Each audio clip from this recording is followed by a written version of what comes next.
Everybody. Oh my God, I got a guy coming on the channel today that's going to tell you something that I know you didn't know. It's going to, you probably didn't even think it was possible, because I didn't.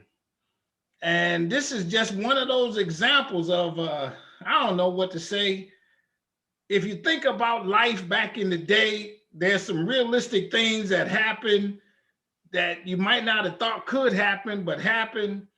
And you'll get what I'm saying when I introduce my guests. Oh my God, oh man. But before I do that, I just want to let you know I got this documentary. I'm gonna take my glasses off because I can see you pretty well without my glasses. You follow me?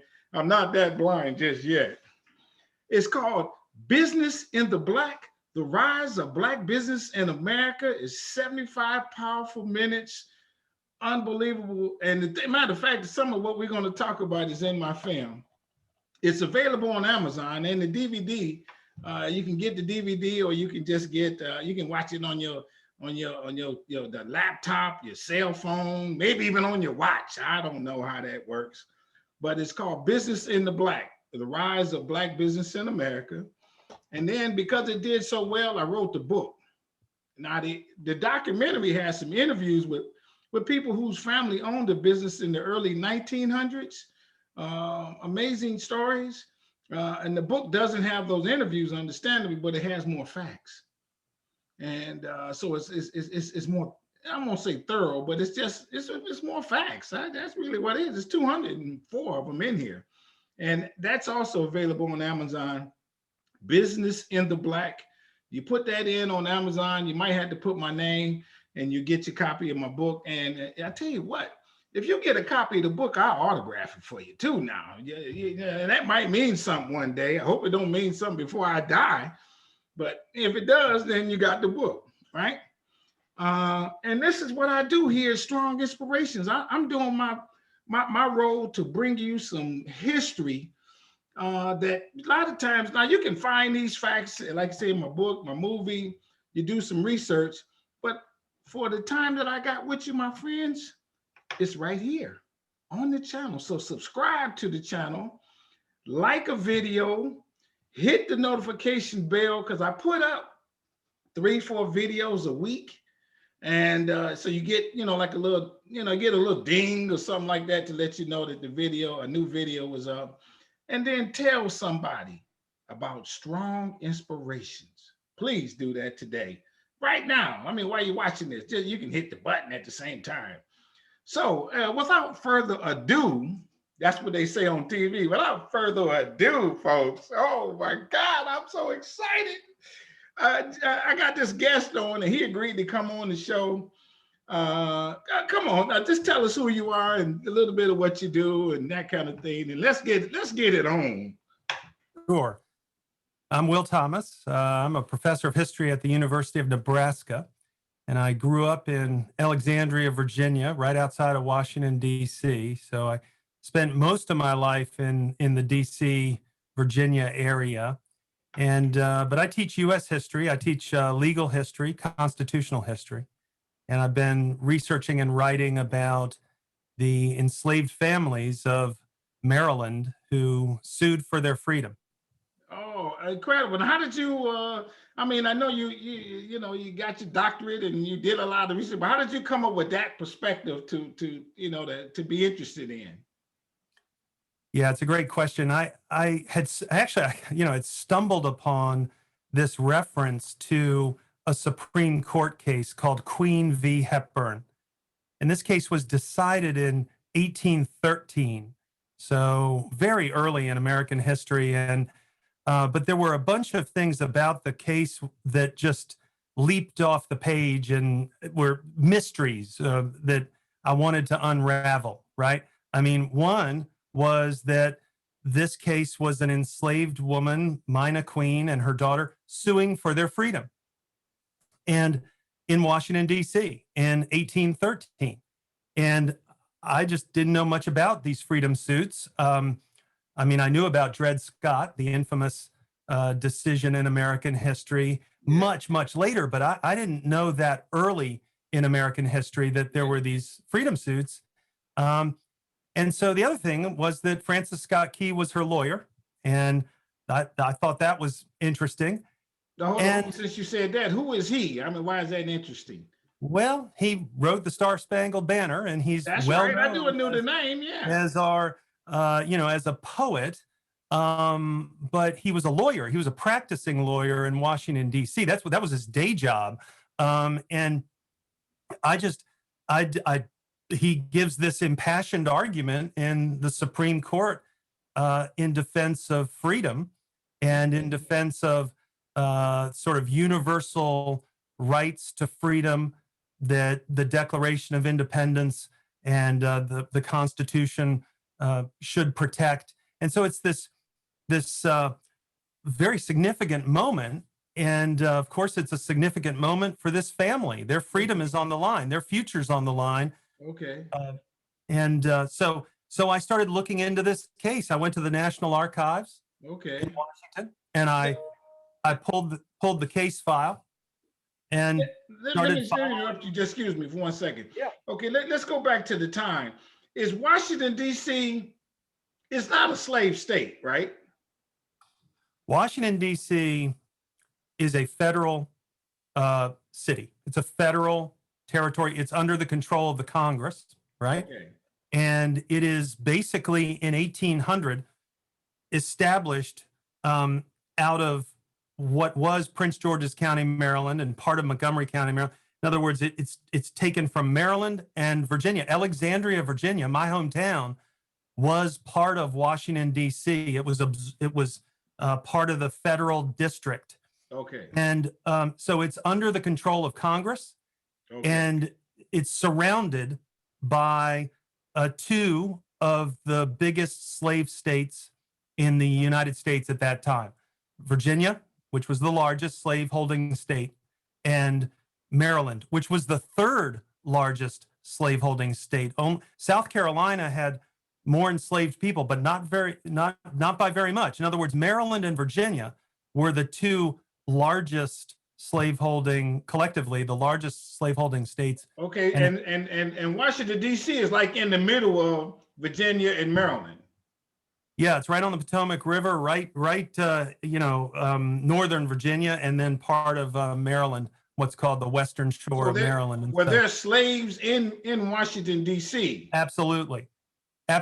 And slaveholders from Maryland and Virginia took enslaved families and enslaved people into Washington, D.C. And so, and hired enslaved their enslaved laborers to work on the White House, to work on the Capitol, to build all these. So, yes, slavery was deeply ingrained in Washington, D.C. in this period. Okay. So now you have slaves in Washington. Now, for what you like, in my book, I talk about a lady who some bounty hunters were up in the Northern Territory, and I'm gonna let you go to your story. But they were in the Northern Territory, and they went to this lady's house and they kidnapped her kids. Now the lady is free. They kidnapped her kids and they enslaved them. And then she sued for her freedom. I don't recall the name. So there were instances like that. What gave the enslaved the gall to think that they could sue for their freedom? That's the first question. Well, when I started digging into this, following the threads of this story back in time, so the Queen family's lawsuit reaches the Supreme Court in 1813. Well, I sort of followed the threads back in time, and it turns out the Queen family had won dozens of freedom suits in Maryland in the 1790s. So just one family did. One family. So there were, and then I started seeing in the record that there were hundreds of freedom suits in Maryland in the 1790s and the 1780s, right after the American Revolution. As soon as the American Revolution, so from day one of the United States, enslaved families were suing for freedom. And they were winning in Maryland. Now, they were claiming that they were descended from a free woman. And so I knew that was a part of that's a part of the story here. And at first, hold on, let me stop you there. I don't mean to be rude. So No, what no, you're saying is, if you were a descendant of a free woman, you could not be enslaved. Is that part of the rationale? that's their rationale. Okay, That go based ahead. I got on, you know, the entire premise of slavery was built around um, um, being born to an enslaved woman made one a slave. You know, that legal principle was ingrained in American you. slavery, I got you. essentially. Good point. Slavery Okay. follows the mother. And so they are arguing, these families in Maryland were saying, we are descended from free women, from a free woman, from an ancestor who was free. And in several of the cases, they're claiming that they were descended from white women who were free English or Welsh women and had married an enslaved black man. And then the Wow. children had been sort of trapped in slavery for generations, right? And the children's children, the children's children. Right. But the Queens and the Mahoneys, and this is where this story becomes really significant for American history, because the Queens and the Mahoneys were saying, we are descended from free black women. Oh, let me And stop you there. When you say Queens of Mahoney, that's their last name. yeah, the Queen family and the Mahoneys, Charles Mahoney. The two big lawsuits that I found in the 1790s were filed by two men, Edward Queen and Charles Mahoney. And both of them were enslaved by the Jesuit priests of Maryland. They were held at a plantation called White Marsh in Prince George's County. It's right on the Patuxent River today. You can still go there and see the church, the property, Sacred Heart Church.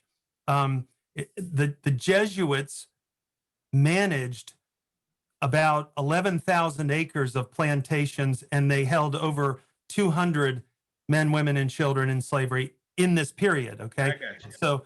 So Charles Mahoney and Edward Queen filed these freedom suits in 1791, and those freedom suits, both of them were saying our ancestor was a free woman of color, and she was free, and we can prove it because she set foot in England.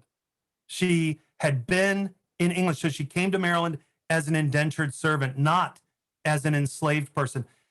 And the significance of this is huge, because if they could convince an American court that the freedom principle from English law should be recognized, well, the implications of that were pretty significant for Maryland and Virginia and just slavery. It's a threat to slavery. And so these families were really, they weren't just out to free themselves. They were challenging slavery itself as a legally dubious institution. And I guess that's the biggest story here of all, Right. Anthony, is that I didn't realize, I always thought slavery was kind of stable in the law, like it was legally sanctioned. Right. Right. But it was unstable. It was being challenged all the time from day one Wow. by enslaved families in the law, through these freedom suits. Okay, let me stop you there. Okay, so it was challenged on a couple fronts, and I want you to sum this up for me. It was challenged because I came from England. I got to America not as a slave, Right. as an indentured servant, and there's a little distinction between the two. Right. Yeah. And, okay, tell us what's the distinction between the two. Let's get that for that. You know that one? Sure. Well, there were many white indentured servants who had sold their labor for a period of years, right? To get to America.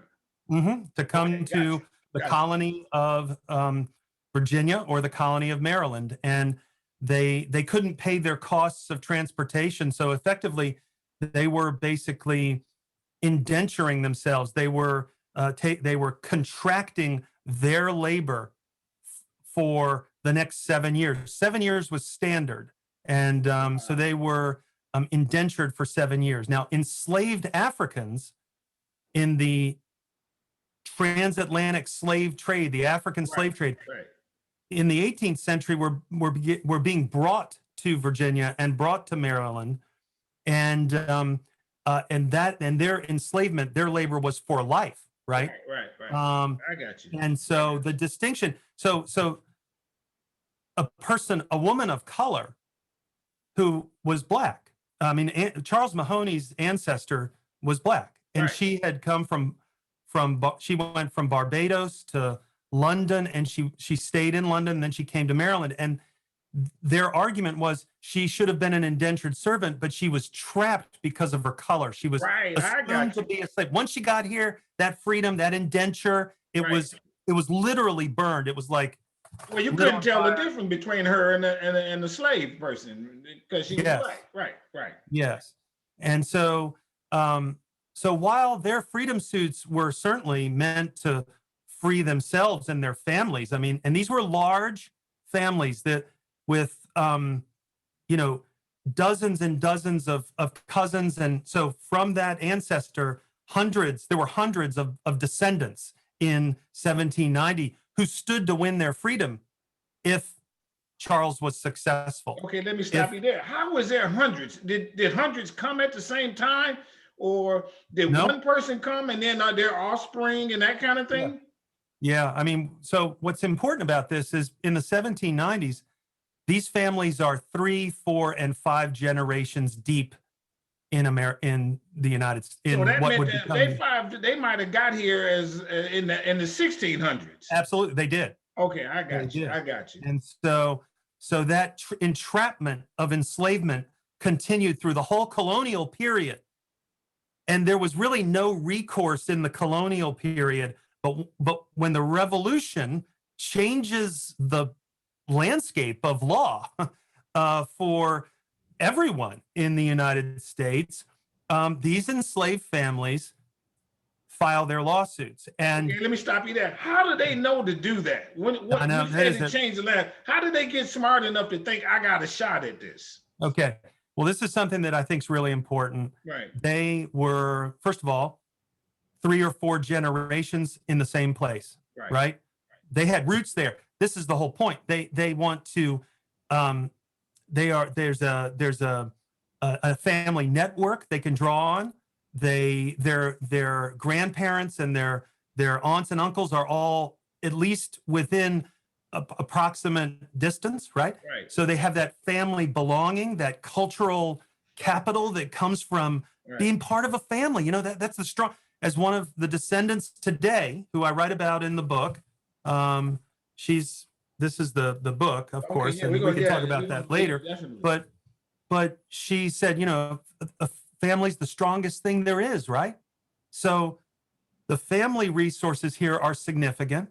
And then the other thing is, I think in all of these enslaved families gained legal knowledge, they gained experience, they were alert to the political changes developing around them. They knew what the stakes were in the American Revolution.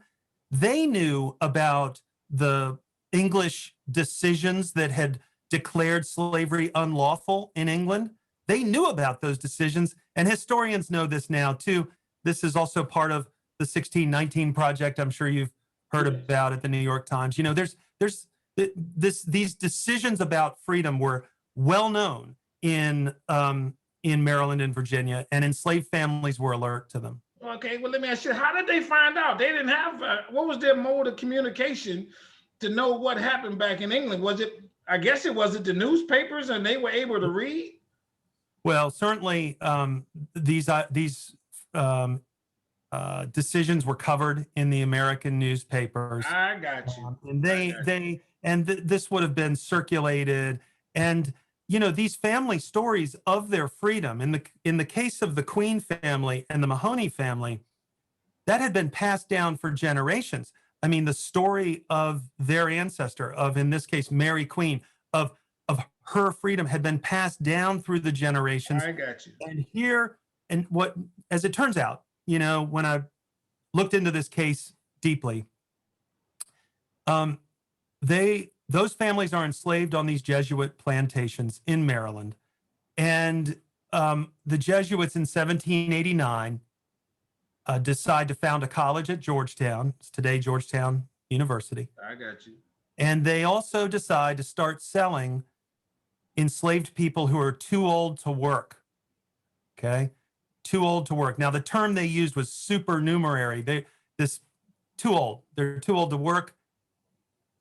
That event, the signal that the Jesuits were going to start selling old people, okay, was one that I think for the Queens and the Mahoneys was sort of this immediate threat, right?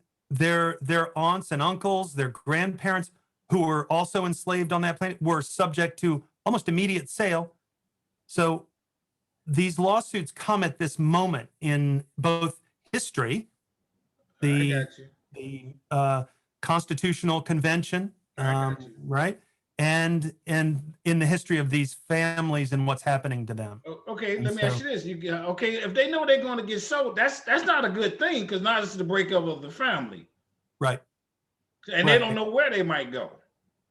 Mm-hmm.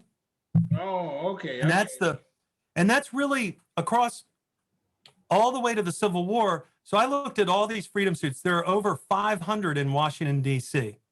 Okay. And all of them are kind of based on the same premise. They're based on, I mean, they occur often when a family is really under that knows that this threat of sale is coming, and they file freedom suits in the courts, in some instances, to either prevent or to slow down or to just interrupt or to stop the potential sale of their children, right? All right. And so this is a consistent theme across all of these freedom suits that I looked into. How about this? So, okay, to file suit, you got to go down to the courthouse and fill out the papers. You got to pay 5 cents or something like that. You got to fill out the paper. They know how to do that? Yeah. Well, a couple things. One, there are a whole group of attorneys in Prince George's County, Maryland, in particular, Gabriel Duvall, but there are a number of others who file these suits and take these freedom cases. And I think, in many instances, they are paying the court costs. The Maryland law was such that if they won, then the slaveholder had to pay the court costs. So it's kind of like the attorneys could pay the cost to file the paperwork and do all the discovery, go to interview white and free black witnesses. And that's significant here. They're interviewing free black witnesses and then their testimony is brought into court about the status of their ancestor, right? About who was she? What did she say? What did she tell, your mother? That kind of thing. So all this testimony is taken in the 1790s, and it's full of what we would call secondhand or hearsay testimony. But it's the best evidence there is, right, about the evidence, about the status of their ancestor. I got you. And so, if they win, the slaveholder pays. I got you. Let me ask you this. They won a lot. So now these lawyers are white lawyers, right? They are. Okay. Is there a threat on their life, do you think, for taking these cases? No, I found no evidence of that. In fact, the most prominent members of the bar, and I mean Francis Scott Key in Washington, D.C., is the most prominent lawyer in D.C. Okay. He takes over 100 of these freedom suits over 30 years. Gabriel Duvall in Maryland is perhaps the most prominent lawyer in Maryland of the Revolutionary generation. Okay. He takes more than Key. He's actually, I think, Gabriel Duvall's probably was in the United States represented more enslaved people than any other attorney in the United States in United States history. Oh, and he ends up on the Supreme Court. Okay, let me ask you this. So all these lawyers take these cases. When they take the case, does it start someplace in the lower court, or does it automatically go to the Supreme Court? It starts in the lower court, and where it starts plays a big role in how these cases unfold, and the slaveholders know it. So the situation is this, very briefly. In Maryland, the originating court, where it starts, is a court called the General Court of the Western Shore. It met in Annapolis, in the State House, literally in the Capitol, where the rotunda, right in front of everybody. This was a major hall of political power, right? Okay. And the other thing is that court drew jurors from Baltimore, Western Maryland, Frederick, Maryland, where there were a lot of German non-slaveholding immigrants. The jury pool of that court was the most diverse that you could imagine in the 1790s, right? And they issue verdict after verdict for the enslaved to free these enslaved families. The slaveholders shut the court down for sure, and basically freedom suits then have to start at the local level, at the county level, where, of course, in many ways, slaveholders have the most power, the most local authority, and are the least likely to be challenged by a jury. So now they go to these courts, and if they lose, then they go to the Supreme Court. The guy files it towards the Supreme Court, or most of them did not get that far. How far? Most of them was settled where? Most of them do not get that far. In fact, in Maryland, so we really got two things going on here. One is what happens in Maryland, and in this early period in the 1790s. And most of those suits are successful. Like 70% of them win. Oh, really? So okay, Okay. And then those families establish these free Black communities in Maryland, I got you. like Queenstown, and these are, and they move to Baltimore and work in the industries in Baltimore, and there's a huge growing free Black community in Baltimore. By the Civil War, there's 60,000 free Blacks in Baltimore. And then DC, they moved to DC also. But so in Maryland, very successful early. And then in Washington, DC, there's a lot of success. Probably 50% are successful.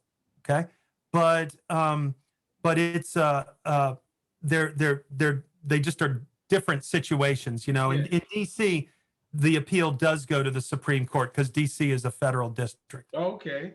Now, so as we come, kind of winding down here a little bit. So if I file suit, do I put all my kids' names and everybody's names and all my uncles and aunts and all that that's associated with this suit? So one suit might free 30, 40 people, or how does that work? Yeah. Only the kids who are minors are listed in those suits. So each of these suits is separate. But what ended up happening, to answer your question, is that if a case like Charles Mahoney's was successful, well, and this happened with Edward Queen, all of the other cases that were on the docket, right, by the family, like his brother, his mother, his sister, okay, they were all essentially then decided by the court as having the same decision as Edward Queen's. He won his freedom, so they all win. Okay. But they had to be filed individually. Okay. Except for minors. The children are filed with the parent. I guess one more question. If I file suit, how long of an average does it take for a decision to come down? Okay, well, it varies, but there's a pretty long discovery process. I mean, in all these cases I write about, it's like 4 years. And so there's this time. Oh, really? When the person is still enslaved by the slaveholder. And there's no doubt that this is full of tension, and it is it is a political battle of wills, I would say, between the enslaved and the enslaver. And this court decision is out there to come. Yeah. And in the time, it certainly had to be incredibly. Intense. So I might be beating you because you won't drop this suit type thing. Right. Exactly. And also, now the one thing that the court did do is the courts would require the slaveholder could not take the person out of the jurisdiction of the court. So, okay. but I found certainly evidence of slaveholders who the first inkling they got of a freedom suit in the wind, like the first possibility that they sensed of a freedom suit, they would sell that person, in one case to Cuba, to get her out of the jurisdiction of the court before a freedom suit could be filed. You know, so when you talk about retaliation, there was retaliation. There's no doubt. Right. But I mean, there's not a lot of records about this. I got you. I guess one of my last questions is, how did they celebrate when they found out they won the case? What do you think they could do? I know. Was there a big gathering, a dinner, festival, or something like that? And then they leave the fence, hey, bye, I hate you, I'm leaving, I'm going away. What do you think might have happened at that moment? You know, it had to be quite a moment, right? I mean, for Charles Mahoney, now, mind you, his freedom suit went for 12 years. Oh, really? Yeah. Oh, man. There were 3 jury trials, 2 appeals. At one point in 1799, the jury declares Charles Mahoney is a free man, right? And the celebration must have been something. I mean, the family was a big family. His brothers also sued at the same time, Daniel and Patrick, and they were both essentially free. And so these are men who filed these freedom suits in their 20s. Yeah. Who ultimately, you know, who became married over the course of the suit. Okay, who had children over the course of the suit. Who by the time the suit finally was decided, we're in a completely different life position, right? Yes. And so Charles Mahoney leaves the plantation. He leaves the Jesuits, even though the Jesuits are annoyed because they have an appeal pending before the appellate court, and you know, he's supposed to remain enslaved essentially, but he doesn't. He leaves. They go. They leave the plantations, and they set out on their own as free people.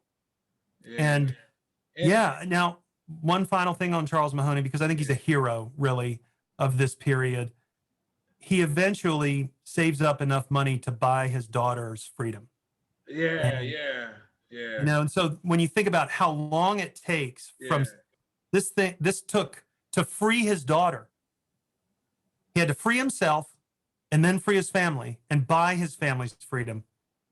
And he does that over a period of about 25 years. Wow. Unbelievable. So he starts out maybe at the, like you say, age of 20. He's 45, almost 50 years later, before all this really kind of goes well for. Oh my God! And I got another question. What is the makeup of the mindset of the judge who makes these decisions to say okay? Because I know the judge has got, you know what I mean. He's got to be facing some pressure or whatever. Yeah, that's my last question. Yeah. You have put your finger on one of the most important parts of this story. The judges have extraordinary authority in these cases. And in Maryland, they allow all this hearsay testimony, all this secondhand oral history from free blacks and whites about the ancestors of these families and and whether they were free or not. So it's like, my mom told me she was free.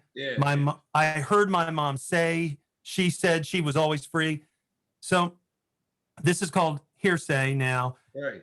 All this secondhand testimony, it was all allowed.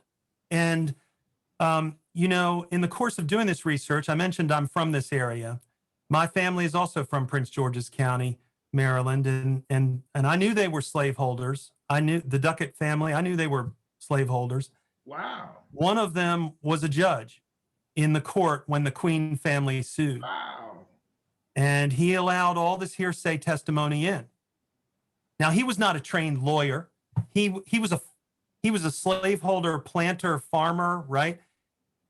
So there's something going on here where in Maryland, all this testimony is allowed and the families are freed. But in that Queen case in Washington, D.C., in 1813 in the Supreme Court, that is when the Supreme Court declares that none of this hearsay testimony is allowable. It's inadmissible as evidence. And it's a moment, it's a real crystallization because, Francis Scott Key argues better evidence than this can't be expected. You can't find better evidence than this. So if you don't allow it, it's just going to snuff out freedom for families who legitimately should be free, right? And Gabriel Duval, who's on the court, he issues this major dissent. He says, that, quote, just read this one, "It will be universally admitted that the right to freedom is more important than the right of property." The right to freedom is more important than the right of property. Well, this was a turning point in American history, American law, with the closing down, the saying none of this evidence is going to be accepted. So you're asking the right question, which is, what did these judges do? And how important was the judiciary and how important were these judges? They had extraordinary authority, and in many cases, it allowed for freedom, right? Where the judges approached it as the right to freedom is more important than the right of property of the slaveholder, right? And but not in all. Because without that hearsay, there is no evidence. Right. Yeah, there it's a slam dunk case. Exactly. And so this battle is what I'm really writing about between the enslaved families who are challenging slavery under the law. That's the thing. Slavery was less solid, less stable as a matter of law than we might realize. Yeah, and I'm getting that in conclusion. Yeah. And it was contested. It was contested from day one of the United States. Yeah. So show us your book and tell us the name of the book and how people can get your book. It's A Question of Freedom. The families who challenged slavery from the nation's founding to the Civil War. Who was that picture of? This is a film adaptation that we did that I think your viewers would like. It's called Anna, and it's about one of the enslaved families who sued for freedom. And it's a short film. It won a lot of awards a couple years ago, and the actress who plays Anna is her. And your book is available on Amazon, or where is it? It sure is. It's available on Amazon. It's available at your local bookstore. It's available through Yale University Press, and it's you have a website? I do, yeah. Okay. Mm-hmm. What's your website? It's my personal website is williamgthomas.com. That's where you want people to find. Hey, I thank you so very. No, let me before we go, because you did so well on this. Is there a question that I didn't ask you? Something like a closing comment or something like that? Well, I guess I would say this. I think we know a lot about, and there's been a lot of focus on forms of resistance to slavery, right? Escape and slave revolts, and those were certainly extraordinarily important. But the challenge to slavery that these families undertook was a public one. It was to sue the slaveholder, in court. And I think that it's a story that a lot of folks will want to hear and need to hear. And last, it does something very important for us in the United States today, which is we've got to stop thinking about slavery as an abstract sort of thing. Like, if you read about it in the textbooks, it's faceless, it's nameless, it's just there, it's just slavery. Yeah, I got you. These are families, these are real people with real descendants today. Right. And the Queens, the Mahoneys, the others, you will learn about these families, and we need to put names and faces back in history. I got you. Hey, unbelievable. I thank you so very much for coming on Strong Inspirations, because you gave it to us strongly. You did. Everybody, That's what we do here on Strong Inspirations. I find the people. I just try to come up with a question that makes sense because I have no clue. And I act like I got no clue. I know a little bit, I got to write the book myself, but I got no clue. And I want you to understand this whole dynamic, my viewers. Hit the subscribe button, hit the like button, tell somebody about Strong Inspirations, watch my film, read my book. Thank you so very much. And so I say to you, stay strong, stay safe, stay on your grind. I appreciate you coming on our channel. Thank you so very much. Have a great day. We out. Bye-bye.